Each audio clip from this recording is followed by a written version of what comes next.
माता रानी की जय। या देवी सर्वभूतेषु शक्ति रूपेण संस्थिता नमस्तस्यै नमस्तस्यै नमस्तस्यै नमो नमः। माँ दुर्गा की जय जयकार हो। भक्तगण, आज से चैत्र मास का प्रारंभ हो रहा है और इसी उपलक्ष्य में हम अपने इस चैनल पर शुरू करने जा रहे हैं श्रीमद् देवी भागवत पुराण की संपूर्ण कथा श्रृंखला।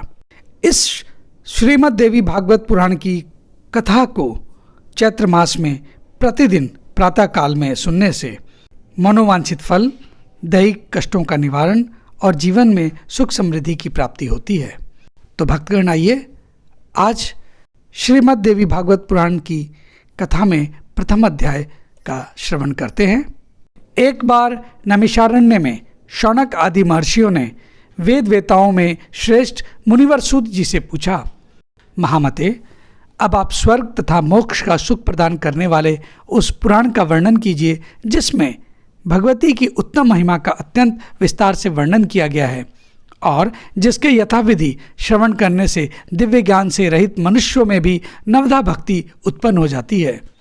इसके प्रत्युत्तर में सूत जी बोले, महाभागवत नामक इस अत्यंत गोपनीय पुराण का वर्णन सर्वप्रथम भगवान शिव जी ने महात्मा नारद के लिए किया था। पूर्व काल में उसे फिर स्वयं भगवान व्यास ने भक्तिनिष्ठ महर्षि जैमिनी के लिए श्रद्धापूर्वक कहा था और फिर उसी को मैं आप लोगों से कह रहा हूँ।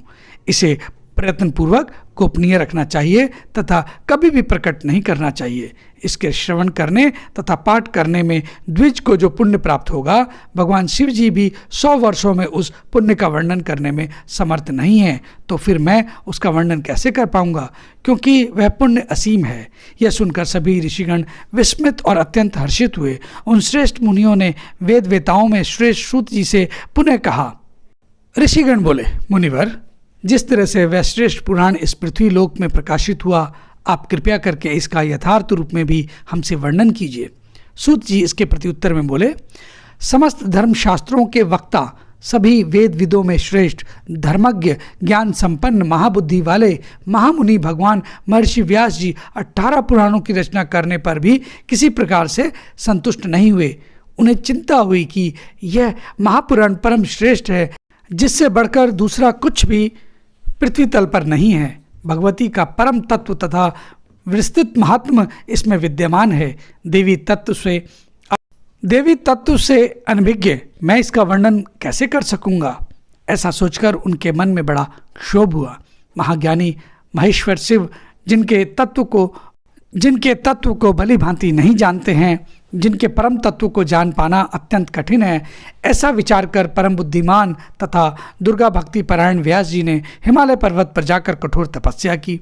उनकी तपस्या से प्रसन्न होकर भक्तों से स्नेह रखने वाली भगवती शर्वाणी ने अदृश्य रूप में आकार में स्थित होकर उनसे ये वचन कहा, महामुने, यहाँ ब्रह्मलोक में समस्त श्रुतियाँ विद्यमान थी, आप वहाँ पर जाइए।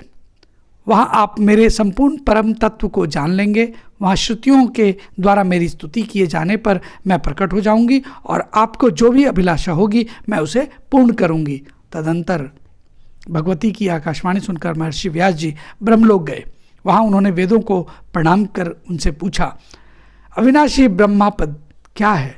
विनय से नम्र महर्षि का यह वचन सुनकर एक एक करके सभी वेदों ने तत्काल मुनि श्रेष्ठ व्यास जी से कहा। ऋग्वेद ने कहा, सभी प्राणी जिसके भीतर स्थित है और जिनसे संपूर्ण जगत प्रकट होता है तथा जिन्हें परम तत्व कहा गया है, वे साक्षात स्वयं भगवती ही हैं। यजुर्वेद ने कहा, सभी प्रकार के यज्ञों से जिनकी आराधना की जाती है, जिसके साक्षात हम प्रमाण हैं, वे एकमात्र माँ भगवती ही हैं। सोमवेद ने कहा कि जो इस समग्र जगत को धारण करती हैं तथा योगी जन जिनका चिंतन करते हैं और जिनसे यह विश्व प्रकाशित है, वे एकमात्र भगवती दुर्गा ही हैं जो इस जगत में व्याप्त हैं। अथर्ववेद ने कहा, भगवती की कृपा पात्र लोग भक्तिपूर्वक जिन देवेश्वरी का दर्शन करते हैं, उन्हें भगवती दुर्गा को लोग परम ब्रह्म भी कहते हैं। सूत जी बोले, वेदों का यह कथन सुनकर सत्यवती पुत्र व्यास जी ने निश्चित रूप से मान लिया कि भगवती दुर्गा ही परम ब्रह्म है। ऐसा कहकर उन वेदों ने महामुनि व्यास जी से पुनः कहा, जैसा हम लोगों ने कहा है वैसा हम प्रत्यक्ष दिखाएंगे। ऐसा कहकर सभी श्रुतियाँ सच्चिदानंद विग्रह वाली शुद्ध रूपा तथा सर्वदेवमयी परमेश्वरी का सत्वन करने लगी। वेदों ने कहा, दुर्गे आप संपूर्ण जगत पर कृपा कीजिए, पर मैं आपने ही अपने गुणों के द्वारा स्वेच्छानुसार सृष्टि आदि तीनों कार्यों के निमित्त ब्रह्मा आदि तीनों देवों की रचना की है, इसलिए इस जगत में आपको रचने वाला कोई भी नहीं है। माता, आपके दुर्गम गुणों का वर्णन करने में इस लोक में भला कौन समर्थ हो सकता है। भगवान विष्णु आपकी आराधना के प्रभाव से ही दुर्जय दैत्यों को युद्ध स्थल में मारकर तीनों लोक की रक्षा करते हैं। भगवान शिव ने भी अपने हृदय पर आपका चरण धारण कर तीनों लोक का विनाश करने वाले कालकूट विष का पान कर लिया था। तीनों लोकों की रक्षा करने वाली अंबिके, हम आपके चरित्र का वर्णन कैसे कर सकते हैं, जो अपने गुणों से माया के द्वारा इस लोक में साकार परम पुरुष के देव स्वरूप को धारण करती हैं और जो पराशक्ति, ज्ञान तथा क्रिया शक्ति के रूप में प्रतिष्ठित हैं।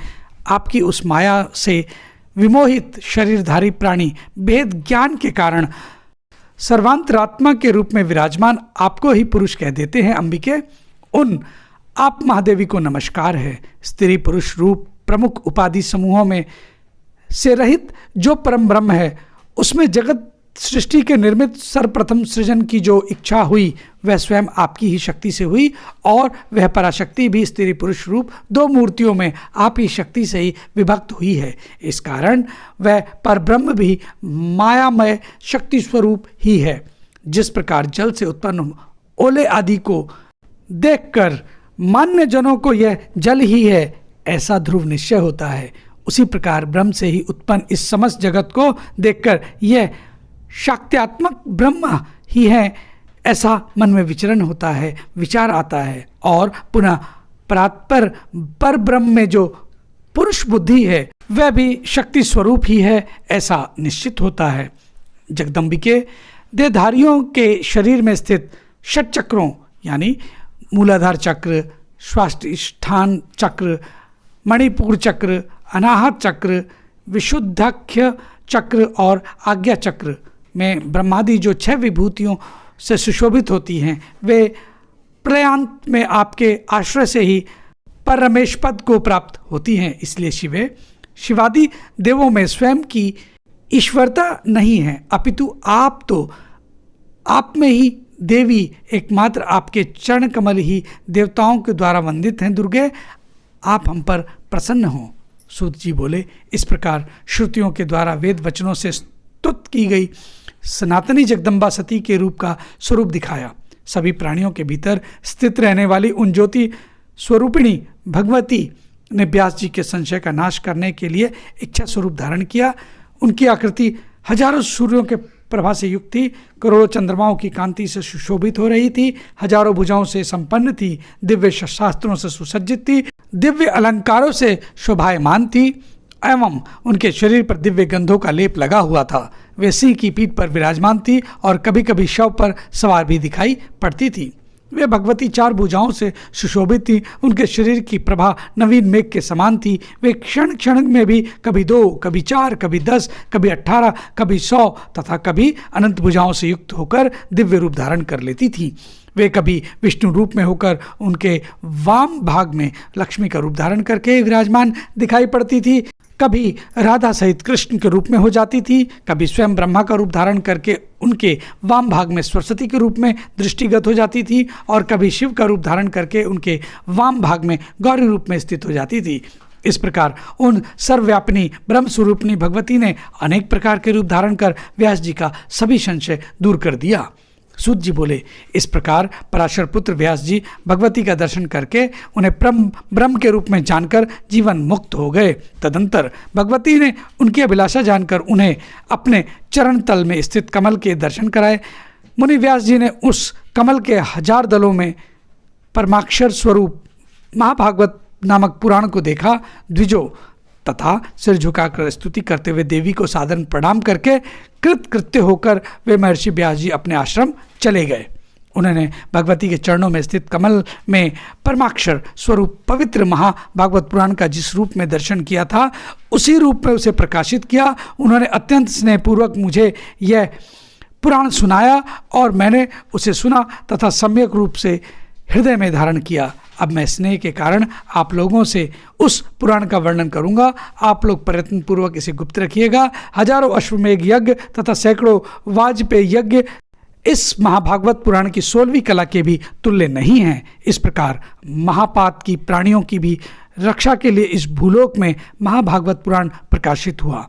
इस प्रकार श्री महाभागवत पुराण के अंतर्गत श्री सूत शौनक वाक्य में महाभागवत प्रकाशन नामक पहला अध्याय पूर्ण हुआ। एक बार प्रेम से बोलेंगे, माँ दुर्गा जी की जय, माँ भगवती की जय।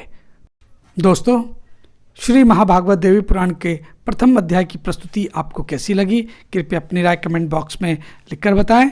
और यदि श्री महाभागवत देवी पुराण प्रथम अध्याय आपको पसंद आया हो तो इसे लाइक करें, अधिक से अधिक शेयर करें। और हाँ, हमारे नए श्रोतागण कृपया हमारे चैनल को भी सब्सक्राइब करना ना भूलें। इस कथा श्रवण के लिए, प्रथम अध्याय श्रवण के लिए आप सभी का बहुत बहुत धन्यवाद। माता रानी आपकी सभी मनोकामनाएं अवश्य पूर्ण करें। जय माता दी।